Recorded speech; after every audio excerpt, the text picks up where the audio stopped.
Assalamualaikum warahmatullahi wabarakatuh.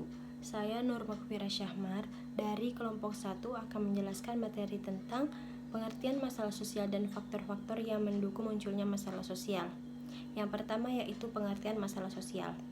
Masalah sosial ini terdiri dari dua kata, yaitu kata sosial dan masalah. Kata sosial ini mengacu pada masyarakat, hubungan sosial, struktur sosial, dan organisasi sosial. Sementara kata masalah di sini mengacu pada kondisi, situasi, perilaku yang tidak diinginkan, yang bertentangan, tidak bisa diterima oleh masyarakat. Sementara pengertian masalah sosial sendiri secara umum adalah suatu ketidaksesuaian antara kebudayaan dengan masyarakat yang bisa membahayakan kehidupan kelompok sosial tersebut. Materi selanjutnya yaitu faktor-faktor yang mendorong munculnya masalah sosial. Secara umum terdapat 4 faktor. Yang pertama yaitu faktor ekonomi. Faktor ekonomi di sini berhubungan tentang masalah kemiskinan, pengangguran, dan lain-lain. Dalam hal ini pemerintah dianggap sebagai yang bertanggung jawab karena pemerintah dianggap kurang membuka lapangan pekerjaan bagi masyarakat. Faktor ekonomi ini juga bisa mempengaruhi aspek psikologis dan biologis masyarakat. Yang kedua yaitu faktor biologis. Di sini berhubungan tentang pertambahan jumlah penduduk yang sangat pesat yang bisa dirasakan baik itu di tingkat nasional, regional maupun lokal. Pemindahan penduduk atau mobilitas penduduk ini bisa dihubungkan pula dengan implikasi kesehatan atau medis atau kesehatan umum masyarakat serta kualitas masalah pemukiman di dalam masyarakat baik itu di perkotaan maupun di pedesaan, misalnya seperti kurang gizi atau penyakit menular dan lain-lain. Dan yang ketiga yaitu faktor budaya. Dalam masalah ini bisa menimbulkan berbagai guncangan mental serta munculnya berbagai penyakit kejiwaan. Pendorongnya yaitu perkembangan teknologi komunikasi dan transportasi serta implikasinya dalam kehidupan ekonomi, hukum, pendidikan, keagamaan, serta penggunaan waktu luang. Dan yang terakhir yaitu faktor psikologis. Di sini masalah ini bisa muncul jika psikologis dalam suatu masyarakat sangat lemah. Faktor psikologis ini juga bisa muncul jika beban hidup yang dirasakan dalam suatu masyarakat sangat berat. Misalnya terutama di daerah perkotaan, di mana masyarakat yang pekerjaannya menumpuk bisa menimbulkan munculnya luapan emosi sampai stres yang mana bisa memacu munculnya masalah sosial antar anggota masyarakat. Perspektif masalah sosial berdasarkan teori fungsionalisme dan strukturalisme. Teori fungsionalisme, strukturalisme. Teori struktural fungsionalisme merupakan perspektif pemikiran sosiologi yang sangat berpengaruh terutama pada tahun 1960-an. Para teoris cenderung mencatat tradisi dari masa Auguste Comte pada tahun 1798 sampai 1857. Auguste Comte mengembangkan pemikiran filsafat positivisme, memiliki pandangan bahwa pengetahuan dan masyarakat dalam proses transisi secara evolusi. Adapun materi yang kedua yaitu perspektif patologi sosial. Perspektif ini boleh dikatakan dan relatif. Paling awal digunakan untuk memahami masalah sosial. Hal ini disebabkan karena landasan pemikiran merupakan landasan pemikiran yang digunakan oleh para tokoh pendahulu sosiologi, khususnya Auguste Comte. Perspektif disorganisasi. Dalam perspektif disorganisasi sosial ada dua faktor yang mendorong, yaitu sebagai jawaban terhadap keadaan yang terjadi pada tingkat masyarakat luas, dan yang kedua adalah jawaban terhadap perubahan dalam lingkungan dalam lapangan sosiologi secara khusus. Setelah Perang Dunia Pertama 1942 terjadi arus migrasi dan urbanisasi dari Eropa ke Amerika dan menimbulkan masalah seperti kemiskinan, kejahatan, gangguan mental, kecanduan alkohol, dan sejenisnya.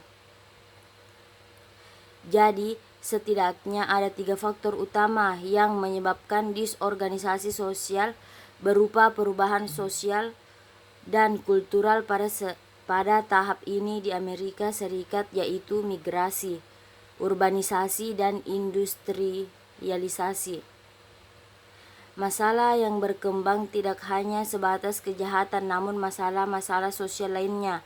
Hal ini terus menimbulkan tantangan baru bagi para sosiolog yang kemudian melahirkan perspektif disorganisasi sosial sebagaimana disampaikan Samuel Huntington 1997 yang menghitung munculnya pembenturan antar masyarakat di masa depan yang akan banyak terjadi dalam bentuk pembenturan peradaban atau class of civilization. Munculnya perspektif disorganisasi sosial dinilai oleh Rubington dan Weinberg sebagai suatu refleksi yang mengokohkan bahwa sosiologi telah merupakan satu disiplin ilmu yang mandiri. Dan yang kedua, saya akan menjelaskan tentang perspektif perilaku menyimpang. Secara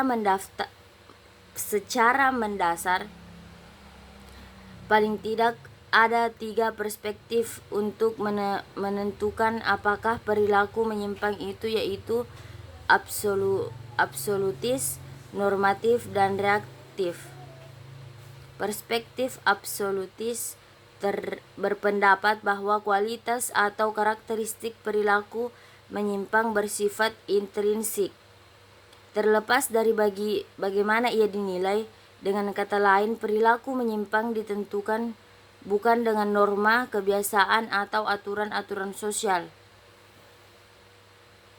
Perspektif normatif terdapat bahwa perilaku menyimpang bisa didefinisikan sebagai setiap perilaku yang tidak berhasil menyesuaikan diri dengan kehendak masyarakat atau kelompok tertentu dalam masyarakat. Dengan demikian, sebuah masyarakat atau budaya,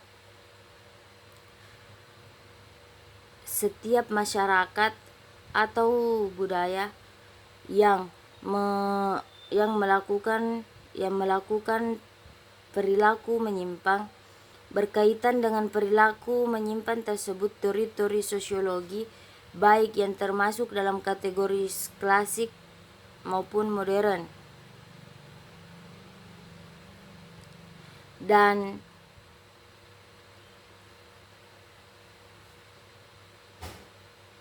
maka perilaku itu bisa dikatakan sebagai perilaku menyimpang. Merton menyebutkan ada 4 perilaku menyimpang, yaitu inovasi, ritualisme, dan peneduhan hati, dan pemberontakan, yaitu rebellion. Materi yang pertama yaitu ulasan tentang teori konflik. Teori konflik ini dibangun berdasarkan dengan paradigma yang sama dengan teori struktural fungsional, yaitu paradigma fakta sosial. Walaupun demikian, isi dari teori ini bertentangan dengan teori struktural fungsional termasuk dalam proporsi-proporsinya. Tokoh utama dari teori ini sendiri yaitu Ralph Dahrendorf. Konsep sentral dari teori ini yaitu wewenang dan posisi. Yang keduanya merupakan suatu fakta sosial. Distribusi wewenang dan kekuasaan secara tidak merata menjadi faktor yang menentukan konflik sosial secara sistematis. Perbedaan wewenang juga merupakan tanda adanya berbagai posisi di dalam masyarakat. Lebih lanjut dikatakan bahwa di dalam masyarakat selalu ada golongan yang saling bertentangan, yaitu golongan penguasa dan golongan yang dikuasai. Kedua golongan ini dipersatukan oleh ikatan kepentingan nyata yang bertentangan secara substansial. Dalam kajian tentang konflik, teori ini juga membedakan golongan yang terlibat dalam dua tipe kelompok, yaitu kelompok semu dan kelompok kepentingan. Kelompok semu ini sebenarnya memiliki kepentingan yang sama, sedangkan kelompok kepentingan ini terbentuk dari kelompok semu yang pada umumnya mempunyai struktur organisasi, program, tujuan, serta keanggotaan yang jelas. Di dalam berbagai pembahasan tentang perspektif teori konflik, konsep-konsep kepentingan laten atau kepentingan manifest seperti kelompok semu, kelompok kepentingan, posisi, dan wewenang merupakan unsur-unsur dasar yang menjelaskan tentang bentuk-bentuk konflik yang terjadi. Di samping itu, konflik juga dapat mendorong perubahan dan pembangunan. Dalam situasi konflik, golongan yang terlibat, terkhususnya golongan yang dikuasai, melakukan tindakan-tindakan untuk mengadakan perubahan dan dari struktur sosial. Nah, apabila konflik terjadi secara hebat, maka perubahan yang ditimbulkan bisa bersifat radikal. Demikian pula apabila konflik disertai dengan penggunaan kekerasan, maka perubahan struktural akan menjadi semakin cepat. Sementara itu, ada 4 fungsi dari konflik. Yang pertama yaitu sebagai alat memelihara solidaritas. Yang kedua yaitu membantu menciptakan ikatan aliansi dengan kelompok lain. Yang ketiga, mengaktifkan peranan individu yang semulanya terisolasi. Dan yang keempat yaitu mempunyai fungsi komunikasi. Perspektif labeling. Perspektif ini termasuk pendekatan yang relatif baru dalam studi masalah sosial. Sesuai dengan teorinya yang baru mendasari perspektif ini mempunyai beberapa perbedaan dalam cara memandang masalah sosial dibandingkan perspektif lain yang sudah ada sebelumnya. Perspektif ini tertarik untuk mempersoalkan mengapa dan dalam kondisi bagaimana tindakan tertentu atau situasi tertentu didefinisikan sebagai masalah sosial. Dalam hal ini, masalah sosial adalah suatu kondisi di mana tingkah laku tertentu atau situasi tertentu oleh masyarakat didefinisikan sebagai masalah sosial. Dari berbagai pemikiran tersebut, mengemukakan 2 bidang kajian pendekatan ini, yaitu 1. Perspektif labeling menggambarkan bagaimana seseorang dinamakan label sakit mental atau bagaimana seorang remaja dikatakan delinquen dan seterusnya. 2. Definisi masalah sosial merupakan hasil negosiasi dari suatu proses sampai dengan masyarakat menganggap bahwa telah terjadi masalah sosial. Dilihat dari individual, masalah sosial dapat dianggap sebagai adanya perbedaan interpretasi tentang suatu tindakan antara si aktor dengan masyarakat. Ya, dengan C. Perspektif perilaku sosiopatik. Walaupun demikian, karena dianggap mempunyai kedudukan yang cukup menonjol di antara sesama teori dan perspektif labeling, maka dalam tulisan ini akan dibahas tersendiri. Perspektif perilaku sosiopatik pada awalnya dimasukkan sebagai antisipasi dari berbagai kelemahan pengukuran perilaku devian oleh perspektif yang dibangun dari teori fungsional struktural. Ada beberapa anggapan dasar yang digunakan oleh perspektif perilaku sosiopatik ini dalam mengembangkan konsep-konsepnya, yaitu ada sebagai pula dan ada berbagai pula dan ciri khusus dari tingkah laku manusia dan sejumlah deviasi dari ciri-ciri khusus tersebut yang dapat diidentifikasi dan digambarkan pada situasi khusus menurut waktu dan tempat. Deviasi tingkah laku itu merupakan fungsi konflik kebudayaan yang menampakkan diri melalui organisasi sosial. Setiap deviasi akan mendapatkan reaksi masyarakat yang bergerak dari setuju sampai dengan tidak setuju. Perilaku sosiopatik adalah deviasi yang menimbulkan akibat reaksi tidak setuju.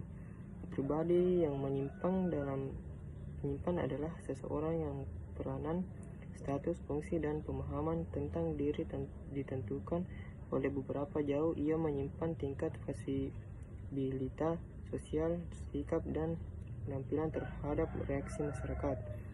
6. Ada pola-pola pembatasan dan kebebasan dan partisipasi sosial devian yang berhubungan langsung dengan status. Penyimpanan tersebut diindividuasikan berdasarkan kepekaannya terhadap reaksi masyarakat oleh Oleh karena pribadi bersifat dinamik, ada penstrukturan dalam setiap kepribadian yang bekerja sebagai seperangkat pembatasan di mana reaksi sosial berpengaruh. Dari beberapa anggapan dasar tersebut, tampak bahwa identifikasi adanya masalah sosial dilihat dari reaksi masyarakat. Ya, sekian dari saya. Assalamualaikum warahmatullahi wabarakatuh.